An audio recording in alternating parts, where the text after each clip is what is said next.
Chapter 19 of Matthew.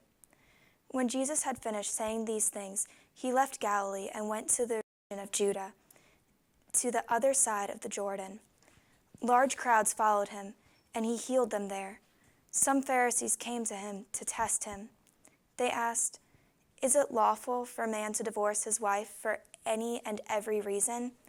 "Haven't you read," he replied, "that at the beginning of creation made them male and female? He said, 'For this reason a man will leave his father and his mother and be united to his wife, and the two will become one flesh.'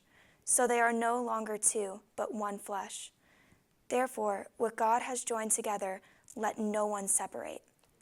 "Why then," they asked, "did Moses command that a man give his wife a certificate of divorce and send her away?" Jesus replied, "Moses permitted you to divorce your wives because your hearts were hard. But it was not this way at the beginning. I tell you that anyone who divorces his wife, except for sexual immorality, and marries another woman commits adultery." The disciples said to him, "If this situation between a husband and wife, it is better not to marry." Jesus replied, "Not everyone can accept this word, but only those whom it had been given. For there are eunuchs who were born in that way, and there are eunuchs who have been made eunuchs by others. And there are those who choose to live like eunuchs for the sake of the kingdom of heaven. The one who can accept this should accept it."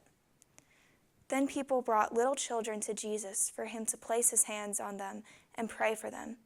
But the disciples rebuked them. Jesus said, "Let the little children come to me, and do not hinder them, for the kingdom of heaven belongs to such as these." When he had placed his hands on them, he went on from there. Just as the man came up to Jesus and asked, "Teacher, what good thing must I do to enter eternal life?" "Why do you ask me about what is good?" Jesus replied. "There is only one who is good. If you want to enter eternal life, keep the commandments." "Which ones?" he inquired. Jesus replied, "You shall not murder. You shall not commit adultery. You shall not steal.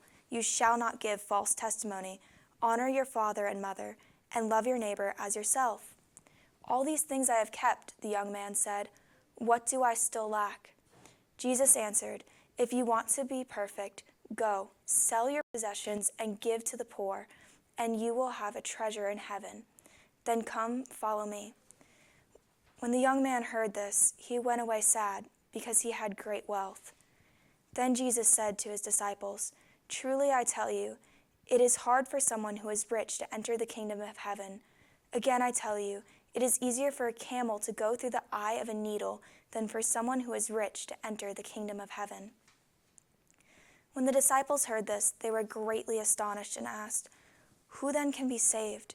Jesus looked at them and said, "With man this is impossible, but with God all things are possible." Peter answered him, "We have left everything to follow you. What then will there be for us?" Jesus said to them, "Truly I tell you, at the renewal of all things, when the Son of Man sits on his glorious throne, you who have followed me will also sit on 12 thrones, judging the 12 tribes of Israel. And everyone who has left houses or brothers or sisters or father or mother or wife or children or fields for my sake will receive 100 times as much. He will inherit eternal life. But many who are first will be last, and many who are last will be first."